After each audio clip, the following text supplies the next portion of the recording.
Hi, Soman. Hi. We always wear the same color. I feel like we're on some strange chromatic wavelength. Not to make this a downer immediately, but I feel like it's a good week to wear black. Oh, these days it's always a good week to wear black. Interestingly, in India, you wear white for funerals. I find that to be a really interesting world building note is whenever you see like a funeral or a wedding or a ceremony in a fantasy world, I always like to see how is it changed. What is the color of mourning in this fantasy culture? What was the inspiration there? And I always find it so boring when you're reading a fantasy book and it's like, oh, it's time for the wedding. And it runs just like a Western wedding would. And I'm like, that doesn't make sense. Like, wouldn't they have different rituals? Wouldn't they have different traditions? Like, this is part of it. And different associations. Like, Right. when you go to India and you say black, they're thinking like, black is like the sexy color. You know what I mean? It's like what you wear out. I mean, it is. It is both funeral and sexy. Sometimes you want to be sexy at a funeral. You know, we got the bases covered. Speaking of sexy, tell us about your trip to Mexico. So, it was amazing. We went to Mexico City. We were there for 48 hours. It was a very quick trip, but it's a very easy trip from Los Angeles, direct flight, very smooth transit. It was my father-in-law's 70th birthday. Like, that was the gift, is the whole family went to Mexico City, and we met up there. It was great. I'd never been before, and we just, ate the most incredible food, drank a lot of tequila, and we went to the National Anthropological Museum, which was incredible. Oh my God, they have so many amazing things there. All of this, Mesoamerican art and artifacts. They have Olmec heads. They have the big stone tablets from the Aztec Empire. It's just one of those museums where every corner you walk around, your jaw kind of drops. Like, they have a whole wall from one of the step pyramids with all of the paint and the carvings still on it. It was just so, so cool. And then you came back to America. Well, and on that note, I hate to say it, I was in the middle of that museum and made the mistake of checking my phone, and I was like, guys. No. And we have lots to say about America I know. and everything that's happening. So stay tuned. Here we go.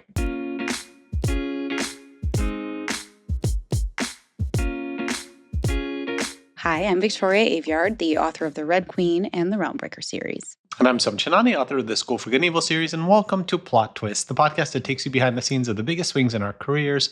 Victoria's Tempest, her very first novel for adults, an epic pirate fantasy. And Soman's Young World, a red-hot young adult political thriller. Each week, we go behind the curtain of our creative process, and we give you our hot takes on thorny issues in publishing and entertainment. We answer your mailbag questions, plus we pitch plot twists that we want to see in real life. And we have quite a few announcements for this week. Why don't you start us off? Sure. First things first, we have a lovely sponsor for this week that you will hear more about later from boldandbookish.com. I had a look around at boldandbookish.com. It's a wonderful space for writers that they have like virtual retreats and programs and critique circles and articles. It feels kind of like this website that you always wished existed. We will tell you more about them later. But in the meantime, definitely check them out, boldandbookish.com. Also, thank you to all of you who submitted your joint pre-order receipts for Tempest and Young World to claim your special shout-out gift. Lots of BNN orders for some reason. So stay tuned for the first batch of shout-outs later in the pod.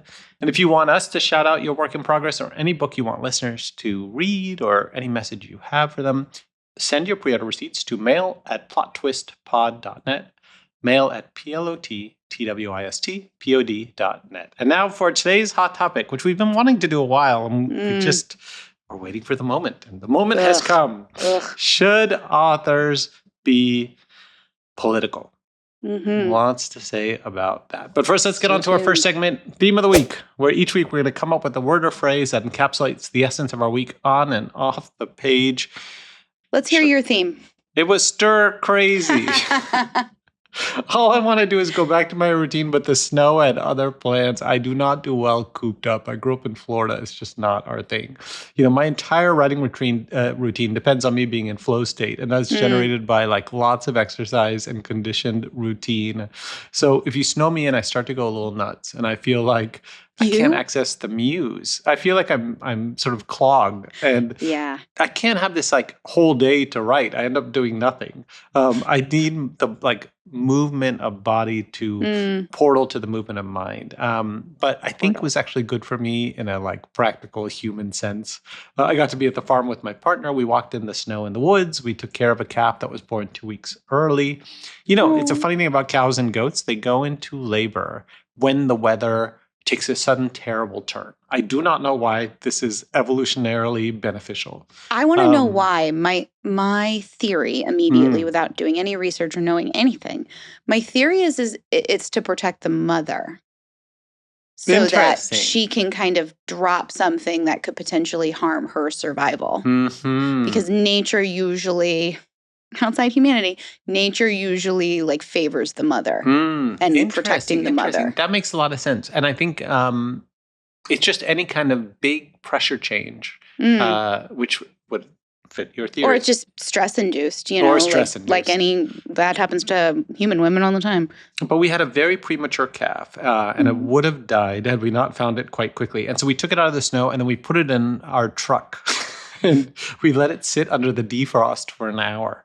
And it took about an hour to stop shivering. And then we put it, and by the next morning it was nursing and doing great. So it's a reminder that writers like to control everything. And sometimes we just cannot. And sometimes you just have to leave your fantasy world and go jump in the snow in the real world. So I feel like it was a good kind of reminder that I exist here. On this planet. I mean, that is very grounding, finding a living creature that is going to die without your interference. And yeah, you're just sort of at the mercy of nature and things that we can't control when we are people who really need control. It's your exposure therapy all over again. Well, we'll tell you a funny thing that you will, I think, be intrigued by. So our Bernese Mountain Dog, who's about a year old now, watched the whole thing of us like getting this calf, taking it inside, putting it in defrost, taking it out of the truck, like covering it with blankets, putting a sweatshirt on it. We did like all these crazy things to get it warm because it was, -5 degrees outside. And it was all gooey. And the dog, the next day, left the house for the first time, went all the way the half mile up to the barn and just sat in front of the cow pen and protected it. Which I thought was interesting. It's like, this idea of, okay, this calf is clearly important and part of the family. I'm going to guard it. You have been blessed. Yeah. I would love you guys to get some Great Pyrenees because those are like the real we have farm. One. You do? Yeah, the Great Pyrenees is not socialized to humans. It's just there to herd. So my farmer partner got the Great Pyrenees as a puppy and never made friends with it, never petted it, anything. So it's a wild I would dog. read a children's book about this unsocialized Great Pyrenees becoming best friends with like a little chicken or something. She is 11 years old and she works. She gets up every day and she tends to the goats, tends to the cows. She's a single mom who works too hard. 100%. I hope her name is Reba. Oh, man. Harriet, actually. Harriet's a good one. I have a pirate ship named the Harriet in Tempest. Ooh. On that note, tell us about your theme. My theme this week is survive. And it has nothing to do with a snowstorm. I'm in one of the very small 2 parts of the country that was not affected by a major winter blizzard. But I just made my calendar for the year and I stuck it on my office wall. I have a printout so I can have sort of the year at a glance. And I highlighted all the time that I'm traveling and all my events and everything. And I have at present, and this is just through March, just through April, I have 5-ish Tempest-related events on my calendar, and the book doesn't come out until September.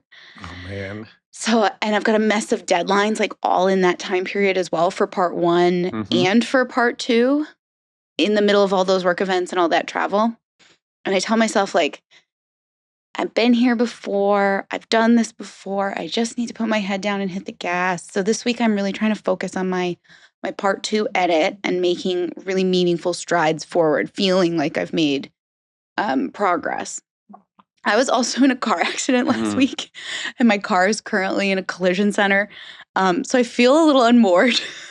I mean, it sounded like a scary car accident. It was not. It was a slow car accident. Like nobody's airbags deployed. It's now just we're in the rigmarole of like the insurance and coordinating everything. And I'm the point of contact for everything. And I'm calling. And I've never been in a car accident before. So I'm like, is this normal? This makes me nervous. Da da da da. And the insurance adjuster is like, no, this is very common. Don't worry, you're gonna be fine. I gave my statement. I got all this stuff squared away. And now we're just like, all right, let them do their jobs, I guess. But it's strange. I want my car back, and I really like my car, so I'm hoping it's not totaled. But I don't know yet. Anyway, I want you, Soman, to stop bragging about being stuck in the house, because I want to be stuck in my house with snow on the ground, sipping cocoa, riding by a roaring fire. How dare you complain? Next time we see a snowstorm in the forecast, we'll do the holiday where we switch houses. Go. No, I was going to say we go to like a beautiful mountain cabin. When are we doing a mountain retreat? When are we going to any retreat? Find me one with a tennis court and I'll be there. That's not happening. And we're traveling so that's the other thing I was thinking about when you're talking about your travel schedule. I know. Mine is like constant. Like we're basically doing a lot of the same events and everything, but my book comes out in May. So February to the end of May is just crushing, but it's all tight. Yours, for some reason, feels endless.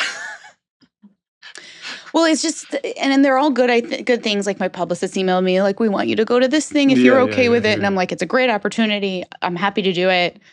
But also my husband's like, you need to start making like a calendar that I can see because I can't even, he's like, I can't conceptualize your travel. No, because I just need to know what's going on. This is just the spring. Yours doesn't come out till September. So it's, yeah. And I'm a little... Up until this year, and you're experiencing the same thing, we have run the same circuit pretty much. We know the landscape. We know which festivals or which conventions are coming up that we would potentially, if we're invited, be at. So we sort of know, okay, this part of March, this part of April, this part of May. But now, having jumped in age category, it's different. And I'm like, I don't, like North Texas, not on my list anymore, but something else is, and it's I don't like not knowing the roadmap. Well, also because you're appealing to new kind of festival Venn diagrams. Like, for instance, you're in adult romance to some extent, that crosses with your fantasy. Don't say that, though, because I'm going to get in trouble. No, but I mean, technically, you could be at a romance festival. Yes, and very much so. And Young World appeals to educators, and School for Evil is not. School for Evil is just like melodrama and like heaving. I still feel like there's real educational value. There is, but no teacher could teach that in a class without. I don't know. I bet they've got an educational guide. They've got a teacher guide of that. They do. I mean, Red Queen has one. If Red Queen has one, I don't know. I just, School for Evil is like down with teachers in the first chapter. So this one though is very, friendly for obvious reasons. So it's just new things, But we'll talk all about those events and things as we keep going. All right, so let's get into our goals. Great. Let's talk about our goals for last week. How did you do? Well, my first goal was sort of dipping into the edits, but mostly figuring out my strategy for the edits. Am I going to do a reread or am I going to jump right in? And as of right now, I am jumping in and I am moving through the draft, editing as I go, rereading as I go. So experiencing it as a reader and editing it at the same time. Is this the right strategy? We'll find out together. But I made my edit Excel sheet, which you don't understand and I love. But I have my red, yellow, green system so I can see in color very quickly progress being made and like boxes being checked and a red box turning into a yellow box, turning into a green box. I keep all my notes there. This is literally an alien language. I feel like all the time that it would take to like check off each one, I could have made another edit. No. It's also super helpful because similar and obviously the same as book one, it's told in dual timelines. So every chapter is back and forth. And I also use the tracker to track how long each chapter is. And this also helps me figure out if they're imbalanced, if there's more of this storyline and then more of that storyline. It's very helpful. This is also helpful if you ever write a book that's like multiple POVs and you want to make sure they're balanced, keeping that in mind. That said, this is the first time I was thinking about this. The first time I've ever gone from finishing one book, quote, finish, like I still need to do past pages, but pretty much finishing a whole book and going right into editing another one instead of a first draft of something new. You know, usually we start from zero. And I'm not sure how that's going to play yet. Like, I'm in a different part of the creative well. But everything about Tempest has been new and a challenge. So this kind of tracks. Yeah. And then my other goal was just kind of doing everything to help the machine that is my body run a bit better. We had an amazing time in Mexico City, walked all day, museum. And the museum actually counted as a little bit of research for Tempest Part 2 because it was also great exhibits about the Gulf Coast of Mexico and the civilizations there. And there's a lot of connection with the Caribbean and the historical flavor of Tempest. And now I'm just trying to jump back into the workflow. Yesterday was a slog, partially because of the car insurance. And that's happening again this morning where I'm getting calls or I'm getting alerts and then I have to call somebody. And it's really hard to get in that flow state, as you're talking about, when I'm constantly like, State Farm is calling me and I don't know what's going on and I want my car back. You know, we should stop here for a second because I think this is important. I think sometimes there's this fantasy of like working writers just like shut off all distractions. I know. And we're professionals and we close the door and whatever. And that's especially now in our pub year. The number of times my phone, because I don't have notifications on or anything, only if it's ringing. And it is ringing constantly. It's like, you're invited here, or this, the website broke, or this, like, it's just like constant fires that are because you're in pub year, you know, and the marketing machine is ramping up. And so working on something new, I think is still very difficult when that thing hasn't come out yet. It is. It's really hard. I also think there's something to be said for, I was telling my husband, like, I hate knowing that the insurance agency, they're going to call me at some point in the morning. I hate having that over my head. Like I won't be able to really focus. And he's like, you know, if they call you and you can't pick up the phone, that's okay. Like you can just tell them like, I'm in the middle of something. Can you call me in an hour? Like, that's okay, Victoria. Well, I feel like because of our jobs and the illusion of flexibility that we have, there's this assumption of like, okay, well, I am home. I am able to take the phone call. I can drop everything and do this thing. And we almost have to. I want to start treating my workday the way that like anyone at an office or a place of work would treat their workday, where it's like, you called me in the middle of me teaching a class. Like, I can't take your call right now because that's what other people do. Whereas me, I'm just like, well, I can answer your phone. I'm here. You know, I was on a panel with Alex Astor, who wrote Light Lark, and she was talking about, she's like, when I'm working on new stuff, like, I can't have the phone there. Like, I literally have to put it in the other room. She's like, it's just non-negotiable. It's smart. And I've been putting on Do Not Disturb more and more on my phone. And sometimes I'm like in the middle, I'll answer a text and the conversation keeps going. And I'm like, this is not what I signed up for in this moment. I didn't think you were going to have this conversation with me. And I feel the need to turn the Do Not Disturb on in the middle of the other person texting me. But I know they're going to see Do Not Disturb has been turned on. You and I are so good at like our text conversations. Like it's like info, done. Like info, and then heart. Like it's like the heart is like, okay, we finished. It's over. Yeah, it's but sometimes funny. you heart something and people keep talking and I just want to die. And I think, again, there's an assumption that if we're answering, like we're available. Because for a lot of our friends who work different jobs, they are available in that moment. And we're like, listen, if I'm working, like it takes my whole brain. It's not just, you know, I have a Zoom meeting open that I'm not really a part of and I can do other things at the same time. If we're not all there, nothing's happening. Yeah. We should make when I'm elected president, I'm going to make a law that if someone hearts your text, it's done. It's finished. Yeah. And if you try to respond after the heart, like you go to jail. Right to jail. Prison. Prison time. Soman's going to try all of the war criminals and send double texters to prison. No, please no double texters. Vote Soman. Tell us about your goals for the week. Oh my goodness. My goals for this week, keep on moving with part 2 of the edit. It's a very straightforward week. I want to be through 10 to 15 chapters by the end of the week. I'm hoping to have this draft of the edit done by the end of February, but I do have a convention right at the end of February and that Pittsburgh travel. And then I'm going to something right on March 1st. So I'm like, shh. But I'll do my best to get it all in. My other goal, find out if my car's totaled. Very straightforward. Just need someone to look at my car and say your car's totaled or your car's not totaled. I also want to figure out, like, is TikTok dead? Because all of a sudden everybody's like, oh, TikTok's messed up. And I wasn't really following this. Like the last few times that there's been the panic over TikTok, I feel like the information was everywhere. And now all of a sudden something has just happened. And I know the ownership changed, but I'm not quite clear on what else is really going on. And like, are we leaving TikTok? Like what's the deal? Since we are, I get the feeling that we're headed into like X territory where like the feeling of TikTok before was, even though it was owned by the Chinese, it was a place where you could kind of just do your thing.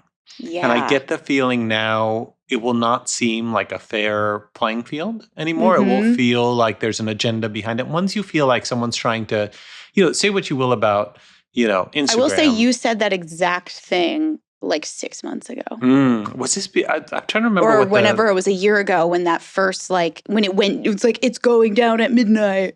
You were like. I didn't realize, what's funny is back then, I thought politically Congress didn't want it to be revived. But Trump wanted it. No, of course they want to use it. It's a fantastic tool for propaganda or for news or whatever someone's going to use it for manipulation. It's a very good tool. They saw an opportunity. So the question is, do we see that they see an opportunity? And are we smart enough to then, not play into it and stay on there? Because I think everyone left X pretty, I mean, I was there too late.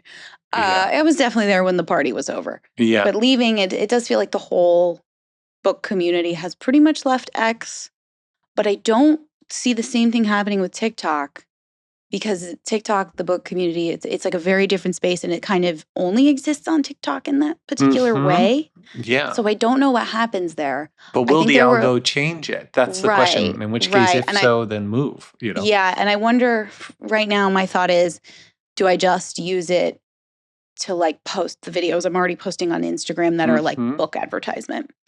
And it's not really going to be a place of like my genuine engagement anymore. I don't know because I just don't know what's going on. Well, also, especially if, there is proof that it is being sort of puppeted in even a more direct way than it used to before. California, the governor did just announce that he's calling for a state level investigation into the new TikTok because it's censoring a lot of stuff. In which case, once that comes out, then it's just a slow roll until people leave, All right. Well, tell us your last goal. My last goal, I want to start teasing more of Tempest on social media without feeling like ripping my skin off because it's really hard to go on living while the Trump administration is murdering people in the streets. That tension we're going to talk about when we get to industry nonsense. We have a lot to say. All right, let me go to my goals for last week. Finished chapter 18. I am halfway through. Second goal was keep sending out Young World arcs. Yes, and more kind of odd, interesting people have been asking to read it. Okay, who's the oddest without saying a name, like position-wise? Like a researcher who like lives in the Arctic. Are you shipping it to them or are you sending a PDF? We're sending an e-galley. Because, I think, people are like, telling their friends who, and I guess the Arctic research community is quite small. So a lot of them are quite interested in what happens in the book. So, and some of you have sent me some ideas of who I should send it to. And so they've been really good. Occasionally someone will be like, you should send it to this person who has like 2 million Instagram followers. I'm like, yeah, I don't think they're going to read my DM. Dream big, Soman. They're not going to read my DM. Oh my God, excuse me. You have so much, sometimes false confidence in yourself to do so many things, but you won't send an influencer a book? Come on. I would. If I could like access them somehow. I'm pretty sure we told Harper at one point, can you send Realmbreaker to Henry Cavill? Because he like loves fantasy. I don't know if it ever made it, but we asked. I feel like publishers, anytime you mention anything that involves like humans, like making a phone call or human contact. Oh yeah. Making a phone call, the great Everest of our time. Not their favorite thing. All right. Then my third goal was get to New York for my next big Random House marketing and publicity meeting where we lay out the bigger strategy, which never happened. Shocker. Snow didn't let me get there, but we did it virtually, and it was intense. 20 different people on the screen. You couldn't even keep track of who was on the Zoom. Oh, God. And it was like a power-packed couple hours. There's just a lot of moving parts to the campaign for this book because, as we've discussed, it requires a lot of kind of real out-of-the-box thinking. And some of the marketing ideas that Random House have had are so awesome and cool and weird. So, that's so good to hear. It'll be fun for all of you to see it start to come to life. But we did release the trailer for the book this week. And if you didn't see it, you should. It was made by Michael Blank, who did all 6 of the School for Good and Evil trailers, which have gotten like millions of views on Instagram. And he is truly a visionary. And what he did with this one is pretty special. So, which is why he also was very cool. Charges so much. But it is. Go watch the trailer. Soman spent a lot of money on it. A lot of money. It's worth it. All right. Goals for this week. Number 1, chapter 18 and 19. Number 2, get to New York for real. I moved all my appointments and all my things to look beautiful in time for press tour to next week. And then number 3 is jump back into my routine, this time with gratitude that I get to, do my usual things and drive around. So yeah, I think we had a lot of goals last week. We had a lot of goals this week. And yet most of the goals are the same. I hope you guys see the continuity from week to week where we're like, I just want to work. It's a grind. We just want more time to work. And our partners are like, we want more time with both of you. And we are like, no. Shut up. It's like with a spray bottle. Stay away. We just want to be locked in a warmly lit room and left alone. That is it. Speaking of being left alone, when we come back, we're going to talk the current state of the world. So stay tuned. This week's episode is sponsored by boldandbookish.com.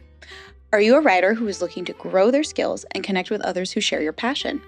Join the Bold and Bookish Virtual Writers Retreat on February 28th. With skill-building activities, critique circles, and built-in bursts of writing time, you'll leave feeling motivated, connected, and ready to conquer your writing goals. Enroll on our website, boldandbookish.com, and follow us on Instagram at bold_and_bookish for upcoming programs and resources. Wherever you are in your writing journey, you belong at Bold and Bookish. And we are back with Industry Nonsense, where we dive into thorny issues in art and publishing that other people might be afraid to touch. For the last couple of weeks, I've been starting off this one. You really have to take us to church for. So the question is, should authors be political? And I feel like you've been waiting a long time to give us your take on this. Yeah. I mean, to continue the church metaphor, I know I'm preaching to the choir. So if this feels like something you already agree with, great. Feel free to skip ahead. No, you have a lot of nuances and contradictions that I think you're going to present. So do not skip ahead. There's a lot. There's a lot that's about to unfold. Well, I am surprised it took us this long to do an episode on this topic, but here we are with good reason. We try not to date our podcast episodes too much so we don't break the flow of immersion for you guys. But this was recorded a few days after Alex Preddy was murdered by ICE agents in Minneapolis during a protest. The second murder of a protester in Minneapolis, I might add. Alex was an ICU nurse at the Minneapolis VA, a veterans hospital, and his murder was broadcasted from multiple angles across most social media platforms. I'm sure you've seen some videos. Millions of people watched ICE agents shoot him, and it's a sight I wish we didn't have to see.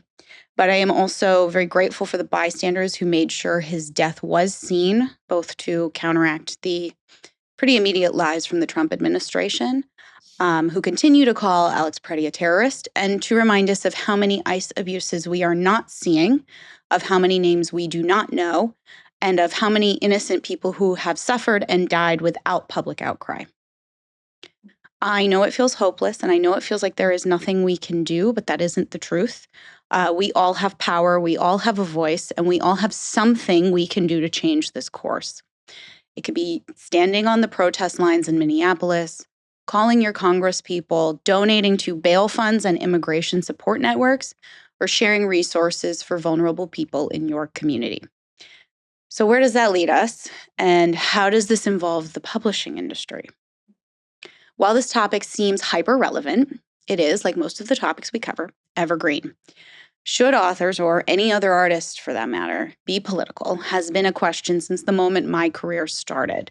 And it was a question long before that. I do remember this really kicked into high gear in 2016 for obvious reasons. I will add, if you guys think social media is the Wild West now, you weren't around in 2016. We saw some things on book Twitter. There were honest-to-God Nazis and white supremacists digging into Kidlit and getting smacked around for it. I mean, authors were brigaded by current figures in the Trump administration and ecosystem. And we were also live tweeting Game of Thrones. I always kind of laugh when someone newer to the book community gets all huffy about wanting to have a safe space where politics aren't involved. And I just want to say, honey, you have no idea how much quieter things are now, largely because the platforms have changed and the way we engage is different. But back to the question at hand. And I can't answer it for you. I'm probably not the person to answer it for you, to be honest, because I have something missing in my brain that tells me to back off when things are spiraling and there's no use in continuing the conversation. There's a saying, don't wrestle with pigs, you'll get dirty, and the pig likes it. Well, I'm trying to eat the damn pig. I want to put the pig's head on a stick in front of my house. I really think this question of engagement, of how to engage, of when to engage, it's all a matter of your heart, what you can handle saying or not saying. I've tried backing off myself, LOL, and that's resulted in me doing an equation in my head. Is this thing I'm going to say or post worth the potential panic and anxiety of 24 hours of virtual abuse and harassment? A week? A month? Am I in the right headspace for this potential response? Is what I'm doing or saying actually helpful, or am I just adding my rage to the void? Am I trying to just make myself feel better, or am I actually being helpful and useful? And sometimes it does feel incredibly futile. And as with anything, the negative voices will always sound louder than the positive. There's also that Achilles heel of liberals and progressives. We eat each other for not saying exactly the right thing in exactly the right way for every single person alive. And it doesn't just apply to politicians, but to authors too. There is an old double standard that we talk about. That does drive me nuts. The idea that some authors or artists can never say a word and kind of be lauded as, you know, free speech advocates, or they're always on the right side of things, but other people who do actually speak out get raked for it. There are absolutely times when I want to step back and shut down, and I really am trying to be more mindful with my moments of rage. And then I open my phone and I see a video of a man being gunned down in the street by 6 ICE agents, or a 5-year-old child being used as bait to lure his family into custody. I do think there is immense nuance to this question, and I think we all have to be pragmatic with our voices and our judgment. There are people who are inherently safer making their voices heard in this setting to speak out against hatred and injustice. And I've seen some chatter about like making lists about who is a good author and who is a bad author. And those lists never end well, by the way. Don't do that. I tell myself not to be tallying that sort of thing as well. And again, I can't help running another equation. Does this person speak about everything else under the sun? Is this normal behavior for them to ignore this thing? Am I comfortable with that? And I did have a little moment with some of the influencers I follow and then unfollowed over the last few days because I was sort of very aware of what they were avoiding talking about. And, you know, that's, I think, okay to do. You know, maybe I don't feel comfortable following you anymore and giving you money through my eyeballs and my clicks. That's a real point of contention there, is like, this thing you're doing, I'm not going to demonize you for it, but I'm not going to keep giving you money. Versus sort of finding out that some figures who I didn't expect this from, I now really respect, who are showing their true colors in the best way. I did think about, long before this, and this has been something in my brain when we always flirted with this topic, Jennifer Lawrence gave a recent interview about her political opinions and her activism, and it got her in a little bit of hot water. And the gist of it was she talked about restraining herself from more public takes in recent years because she doesn't want to turn people off from her art. And there was some backlash and people saying, you know, she's silencing herself for money, or there was, you know, more nefarious intent. But she did go on to say that it wasn't about silencing herself. It was about maintaining her best weapon, which is her art. So be it, when she stars in a movie or she produces a documentary, she feels the work she puts out in the world is far more powerful and has much more of a chance to change a person or give them a new perspective than a soundbite or a tweet from a celebrity who they can just immediately go, out of touch celebrity, I don't want to listen to you anymore. And that did give me immense pause, because that angle that I do agree with. And don't get me wrong, like, I'm a snappy girl on social media, but my books are the real deal. Like, my art is my best form of communication. And art itself is how most of us learn to see through new eyes and potentially expand our awareness of the world. So I'm hoping to find that balance of still like maintaining my voice, but knowing that where I am most useful, where that voice is most useful, is given through the pages of a book. And we work in a medium that creates empathy. Like, readers are inherently more empathetic people, and children who read especially grow up to be empathetic. Our art is a true force for good, and I never want to get in the way of my own best tool. But I personally am also incapable of shutting up. And I do think Soman, you and I have both had the experiences of readers coming up to us later in life and saying, I didn't see this until I read your book, or I didn't think this way until I read your book. I didn't know. Or as kid-lit authors, it was, you were the only voice outside the bubble. You were the only one I saw talking about this thing. Or, best of all, when they tell us, you made me feel less alone. And I'm grateful those words do stick with us. And I'm happy to say I will be writing for teens after Tempest, because that is a really nice feeling to be part of a kid's journey into the bigger world. Oh my God. So many wonderful avenues. And I think what's so cool about it is because, the reason I thought we should do this topic today is because I knew you'd have a lot to say about it, given your, activity on social media over the years and evolving way of engaging with people on the different platforms that have come and gone. And also to come at it with an admission of contradictions, right? That make it clear how difficult the subject is, which is, that to sort of live through in a way the same thing Jennifer Lawrence did, right? Which is, I'm just going to be myself. I'm just going to be my authentic self, and this is what everybody loves. And then to find out that it ends up kind of creating issues that might take away from the art, where you can actually make your, deepest political point. So let me dig in a little bit on that notion. Politics is one of the main spheres of the world that I'm deeply interested in and consider myself kind of an armchair expert. There's only like a few areas of my life that I would give myself that title. Tennis is one, fairy tales is one, and increasingly farming, just because I've been with a farmer now 4 years and I've learned a whole lot. Those are the 4 spheres of my Venn diagram that at a dinner party I can talk about and feel quite strong in terms of where I am, right?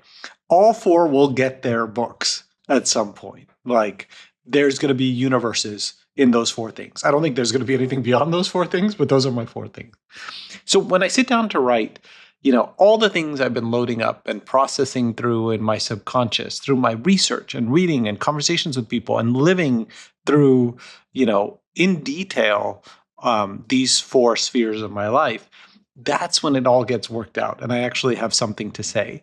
I often find, like, if you just come to me for an opinion on something that's happening, I don't even have one yet, because I almost need to write it to feel it. So every single one of my books, I think, is deeply political and a response to the moment I'm in, but it's woven into the narrative in an organic way that I'm actually often surprised by, because it gives kind of a bird's eye view to the movement, and more importantly, gives us a way out, right? Because if I'm just immersed in the political situation of the moment, often I just feel angry and powerless. And my subconscious is always kind of looking for the fantastical route out of it, either through a fantasy world or, as we'll talk about, in young world, right?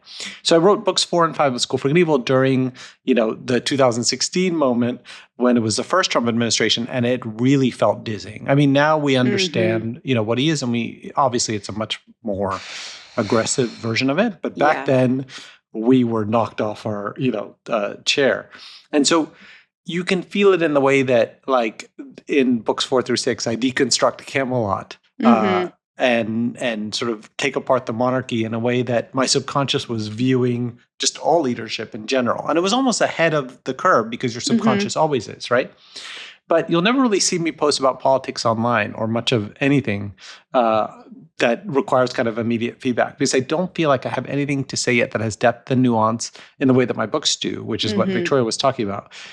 And even in my diary on my Substack week to week, you won't even really see me talk much about politics too much there because I've been wrestling for 50 hours that week with politics in the draft, whatever book I'm working for, and trying to transcend the moment and find some kind of deeper truth that will add to the conversation versus just the other thing is I don't want to echo things that other people can do better, right? Like what can I say that Ezra Klein is not saying in, a more nuanced, comprehensive way. And that's why I do so much reading of op-eds and, political commentary and everything, looking for, an unusual angle. But usually, like, we have an amazing kind of political commentary sphere in our country of an incredibly, intelligent people. So they can just do a lot better than I can. So I just say stay out of even adding my voice to that mix. But I think it's very clear what I stand for. Because of the books. And everything I have to say about politics is in Young World. And it's a much more layered view and less myopic to the moment than anything I could have done with my immediate opinions. And I make that calculated decision because I'd rather people have that kind of version of a story that actually gives them a way out, that gives them hope. And I think the only way I can give hope is in a book, which I'm sure can infuriate some people that I need to make it clear what I stand for in the moment. But to me, the body of work will last longer, and that body of work will actually convey what a person truly stood for in the long run. And this is another point I want to dig in on, which is I think a novel cannot hide a person's politics. Because it's a subconscious act and their values and what they believe in will come out in the prose, no matter how much they try to hide it. And if you go back and look at authors whose politics were later revealed to be, personally important to you in some way, I think their books will show it if you actually view it from that lens. The last thing I would say is, we're both about to go on a very long press tour, and I suspect you would love to talk about politics, but instead we'll have to at least start from a point of talking about pirates. And I would love to talk about pirates, but we'll be forced to speak about my views politically. We'll switch. So I'm going to have to figure out how to separate me, my instant political opinions from me, the author of Young World, who has a much larger political message that is evergreen and I think is sort of the route to the future to get out of this mess that we're in. And so that's part of what I'm going to be wrestling with is, how to make that message without talking about the current moment so immersively. So, but if anyone dare mentions Usha Vance, all my discipline is going out the window. I mean, yeah, I'm swallowing everything. I'll be in the back of the press with the mustache on. What do you think about Usha Vance? And I'll be like, it's a trap. I think those are all such great points, especially the thing that stuck for me is when you talk about, it comes through on the page. You can sense somebody's politics on the page. My counterpoint to that is how many people love the Hunger Games and voted for the Trump administration. Because I think love Star Wars and vote for dictators. Because there is that angle of, the people who are going to read critically, are going to see what you're doing, what you're saying, what your theme is, what your message is trying to be. But there are people who don't do that. And so I'm always in these situations where I'm like, why are you surprised that I hold this opinion? You read all my books. Why are you surprised? So that's tough. It's an interesting point. I wonder sometimes in those instances whether the parallels are just not seen. It's just a question of Hunger Games is Hunger Games, Star Wars is Star Wars, and there's no link to the moment. Whereas, for other readers, and this is where empathy comes in, right? The bridge between fantasy and reality is much more accessibly made, and the metaphor of those two things is actually quite clear. It comes back to what we've both heard a lot of readers who say, well, I don't read political books, and they think politics means like they're reading The West Wing, like they're reading a book about a political situation versus a fantasy novel or a comic like X-Men, which have political messaging in them. I mean, besides the fact that the act of reading is political in itself for many, many different reasons, but it's one of those things where you're like, we're missing something in maybe not the literacy, but the way that sometimes readers engage, because there's always going to be readers who read just to consume and not actually to like think critically. Mm-hmm. And now we're having like this very weird disconnect where you have readers who read or consume all of this media that is in direct opposition to what is happening politically in this moment and can't connect those dots. Or if they do, and this is what I think is interesting. So, for instance, when the Trump administration said we're going to do the Patriot Games and have, high school kids compete in a celebration of, the administration. 2 kids from each state. It's the Hunger Games, right? Right. And so this question of that parallel is so obvious that anyone can see it. But the question is, for some people, it still feels like, oh, this reminds me of the Hunger Games, therefore it's cool. Or the thing that they took from the Hunger Games was not the oppression. It was the love triangle. Yeah. Or just the game. Like, oh, I actually would have done, yeah. I've heard many times, I would have done great in Hunger Games. I would have won. They're very commercially well done. Like that's one of my pieces of media where I'm like, it's nutritious and delicious. Mm-hmm. It's got critical depth while also having commercial pace. And I love work like that. And this is what someone would say who supports the Patriot Games, right? Which is that Patriot would Games win, right? is a Harrison Ford / Tom Clancy I think that's what it's called. But I think it's the idea of being them saying, but I would win, right? I'd be Katniss. And so this argument of like, I want to enter these pictures, I want to win, So yeah, I don't know. It's you could see something like that, right? Because I when that one came out and everyone was making memes and stuff about it, I'm like, this is Hunger Games. Now the question is, what are you seeing it? What are you seeing it? So, right. Well, art is subjective. Art is incredibly subjective. It's going to be different to every single person. But that disconnect for me is a tough one. Not even from like, oh, this I struggle with this emotionally. More, I'm like, logically how? Yeah, because logically, how are we putting these two things together in the same person? And I'd be interested to see, readers of Red Queen or readers of The School for Good and Evil who have, quite aggressive political views that, don't match ours. It'd just be interesting to hear their argument of how they see the book supports, a different kind of politics. Right. Because, it's the flip of, the oppression is in this part and this thing that I do is being oppressed by these people. And it's not actually looking at, well, it's not this side versus this side. It's the people up top versus all the people down below, but whatever. Back to our original question though, should you, an author, be political? Pros and cons to both sides. And I think it's like anything, it's going to be really subjective to yourself, to what you feel like you can do or can deal with, or what you can be useful with. I actually saw this, and I can't remember. It was a video, and it was talking about a study that was basically finding that political influencers, so like people who their platform is specifically about current events and politics, were less effective at influencing people than lifestyle influencers who peppered stuff in. Interesting. Because if you're like down with a political influencer, you're kind of already on their wavelength because that's all their content is going to be. And it's going to become kind of one note.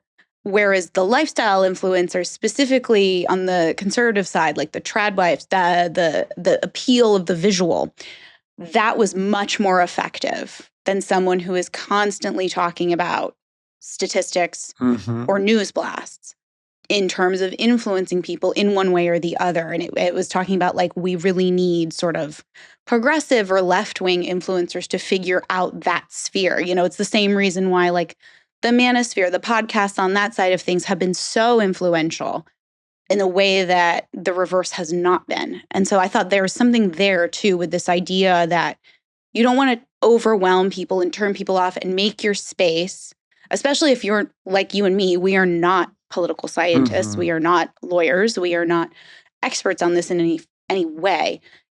Our influence can't just be we're always reposting this thing or we're always only talking about this one thing, because it will turn people away who might otherwise be influenced in a different direction. And what's interesting is I'm going to try and experiment exactly in that vein, right? Which is to get away from that kind of talk with the young world and actually say, okay, here's what I think should be done, which is I think young people should need to start running for office more aggressively. And so I have a new Instagram, account called Revolting Youth Official, which is literally from the book, and trying to for the first time in my career, take a fantasy piece from a book and make it a real thing. And that's going to be my silo where I can talk about politics in a more direct way, but in a more aspirational way. Where I'm not the voice. I'm just the conduit to get young people to learn. So and I think it's just always important to remember we're not experts. We're just people like everybody else who are emotional and passionate and sometimes excited and sometimes scared. And I do come back to that sort of, I hate this mentality, the shut up and dribble. Yeah. As soon as an actor or an athlete or an author has an opinion that someone doesn't agree with, usually, and you usually only see this coming in one direction. It's, be quiet. I don't care about your opinion. You're here to entertain me. Mm-hmm. You don't get to have an opinion. That drives me up the wall. The idea that because we write books, we somehow have forfeited this part of our humanity that everyone else gets to have. So you can come into my comments and tell me all this nonsense, but if I respond, you're not here for that. You're not here to talk to me like that. You're here because I bought your books and I get to tell you what to do. And that comes back to the whole, what do we owe readers, which is we gave you the book, you gave us the money, and now the connection is over. I can be who I want to be. You can be who you want to be. I think what's also interesting is we have different approaches to getting our satisfaction and getting our views out there, right? I think you're able to crystallize and very strongly articulate it in the moment in a way that feels quite powerful. And I know I can't. So I do the delayed gratification of... Or ill-advised in sometimes.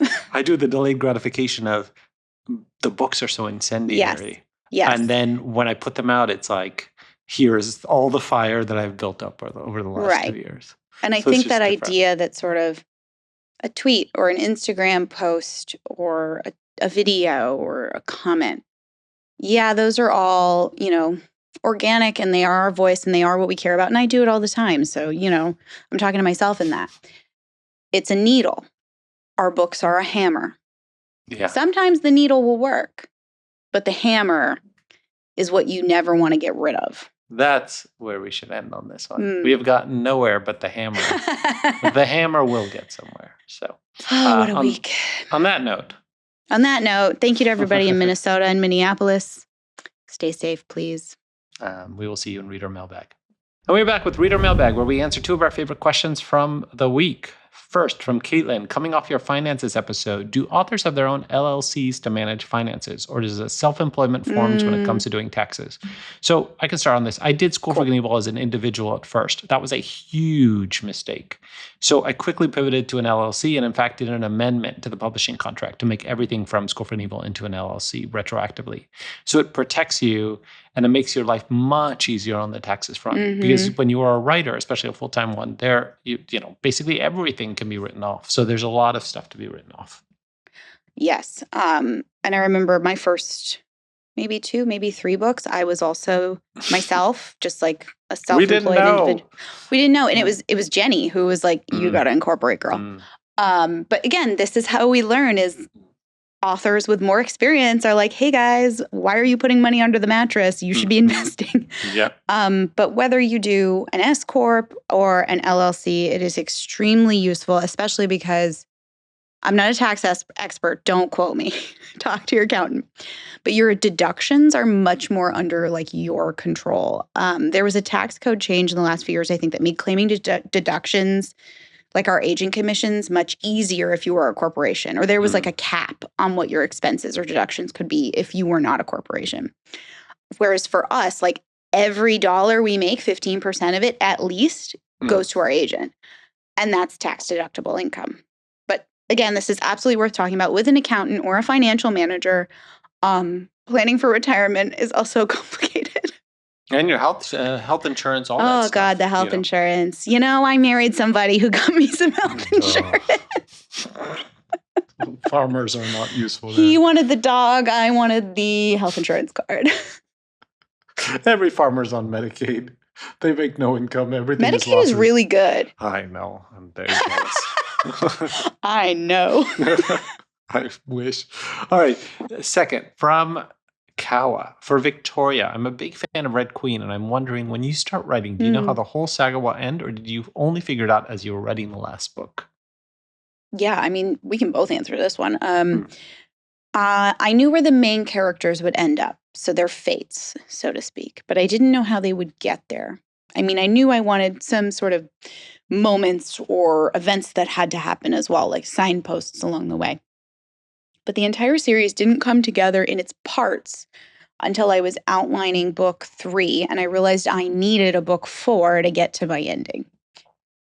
Which mirrors how I structure an individual story. I know my act 1 and I know my act 3, and act 2, the middle, is where I find things. And I find it interesting because we both come from film backgrounds, so we think in those 3 acts, right? Yeah. So for School for Evil, I could only work in trilogies. Book 1 was first act, book 2 was the middle act, and book 3 was the third act. And I always had the last line of book 3 when I started book 1, and I had the last line of book 6 when I started book 4. I had no idea how I was going to get there. Same with Young pleasing. World. I knew the ending line of Young World when I started. I just didn't know how to get there. So, oh my God. I don't have an outline, but I know I haven't read it yet. destination. And now I have to resist running upstairs and reading the last line. It's on my husband's nightstand. He's been reading it. You can never read my last lines because everything is in there. So unless you'll spoil everything. Oh my God. What do you do when someone tells you I read the last page first? It's the only time I judge readers. When they're like, I get nervous and I get anxious, so I need to read the last page first. And I look at them as if I literally am like, then go to another planet. I'm burning them in my mind. I just am like go to the grave. At some point, this is life. We are here to have an experience. It's okay. Do not cheat the experience. I know anxiety. We both have anxiety. We're about to say something that's gonna bite us in the ass, so we better stop on this. Anxiety is like something we deal with all the time, but this is the joy to be able to experience controlled anxiety. Anyway. It's okay to not know. That's all I'm saying. All right. And now for plot twists we want in the real world this week. Lay it on me. More lighthearted, please. So would you believe the Broadway unions didn't cancel some of the shows during the apocalyptic snowstorm in New York City? So you had no actors who could get to the theater. No. You had no real audience there except for the diehards. And yet they could keep all the tickets they sold. So kudos to the third string understudies who finally got their day to shine. Is that what happened? The stars did not? Totally. Well, I don't think they could get there, right? And it's the understudies got there. The understudies are always going to get there no matter what. And so that's my twist. I should just be the 8th understudy. You're telling me Leah Michelle. Leah Michelle would walk through hell to get to her We should find out. We should find out if she did it. But I think the 8th understudies, I should just be the 8th understudy on every list because I would have run from theater to theater and performed every part. I would have been Elphaba on the broom at the end of Act 1. Can you imagine the disaster of you go to a Broadway show and it's just me and I can't sing, but no one else showed up to do the part and they want to keep their ticket money. And they paid Broadway prices. Those producers wanted that money. So anyway, you're left with me in every show. That is diabolical. Well, I was wondering what new and wacky scenario Soman would insert himself into this week. My daydream that I have, how you're I want to be president. I want to be a cult leader. I want to be at Broadway. My daydream is far more common. In our 20s, my 20s, our group of friends frequented this dive bar several days a week. And it was also a karaoke bar.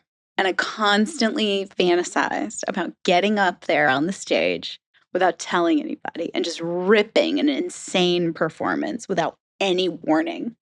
What song? It's All Coming Back to Me Now, Celine Dion. That is a difficult karaoke song. I can't sing.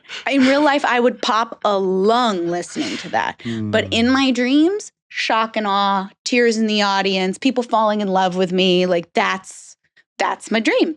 Oh my God. There's this TikTok trend of like low-key very attractive guys who are in their like front seat driving, and they're pretending that they're just with their bros, and they just start singing, and it's very clear they're like trained singers. And then like they post a video of their friend and they're like, oh, can you believe like he could? And I'm like, this is so staged. Like you have just like happened to have no shirt while you're driving. My daydream would not be contrived. Mine would be perfect in every way. But anyway, my real twist. I bought an embroidery kit, and I want to embroider tiny cute things on my clothes. So I have the kit. It's still in the box. Will I get around to trying it? Probably not. Okay, we will check in on. Be a twist if I did. As we go along.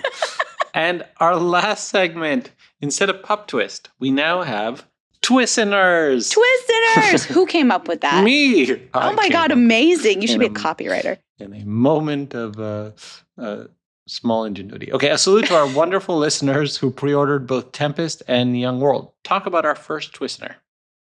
Starting with Jacqueline, who wants to give a shout out to Kelly Smith, a yoga and meditation teacher, and her book, You Are Not Your Thoughts, an 8-week guided meditation journal. A perfect book to help you if you have anxiety and want to incorporate meditation in your life. Okay, Soman and I are sprinting to the shop portal, and we're about to purchase. And all of you who read the last page of books first, this better. Yeah, you should get that book. Just meditate your way through it. You'll be all right. Nice to give it to her friend. Okay, our next Twistener is Katie Ortiz, whose debut novel is coming out this fall. The Southern Sorority of Superstitious Witches, where 3 women at a university in Alabama in 1870 used witchcraft hidden in old Southern superstitions to fight against discrimination and earn the right to higher education for women everywhere. Also super cool, Katie is donating a portion of her royalty earnings to the Malala Fund to help create a world where every girl can learn and choose her own future. So pre-orders are available now everywhere. Oh my God, Katie, that sounds incredible. And what a fantastic cause. We are behind you 100%. And our final Twistener is Vanessa, who is going to shout out her best friend Lori Scobie's book, Choosing Chopsticks. Oh, so nice of her. It is a beautiful story about a transracial adoptee who joins an Asian adoptee support group as he deals with the grief of losing his adoptive mother while grappling with the feelings of not being Chinese enough. Please read. You will love it. You guys, there's people shouting out their friends and their beautiful books. This is so kind. I was worried that it was going to be a come down from dogs, but this is actually better. Oh my goodness. We Friendship, love our art, progression, great. Everybody being so supportive. And we already have 3 more lined up for next week. But there are definitely slots open in future episodes. So send your pre-order receipts to mail@plottwistpod.net. That's mail@plottwistpod.net. And where else can we find you, Victoria? You can find me, for now, on TikTok. Who knows? Substack and Instagram. And you can find me on Substack. My Diary of a Novel every week dives into some deep issues. This week, I revealed your first peek at the finished copy of Young World, which I wasn't supposed to show anyone, but I'm like, oh, it's a diary. It's fine. So check it out there on Diary of a Novel, and on Instagram, I'm at SomanC. So, yeah, we got through a tough topic, but we'll see what we have in store for you next week. We have no idea, but we'll figure it out soon. Who knows what's going to happen next week? Jeez. See you guys soon. Bye, guys. Plot Twist is hosted by Victoria Aveyard and Soman Chainani. It's produced and edited by Liam Billingham.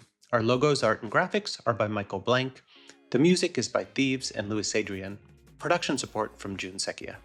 If you enjoyed this podcast, please subscribe to Plot Twist wherever you listen to podcasts and drop us a review to let us know how we're doing. See you next Thursday.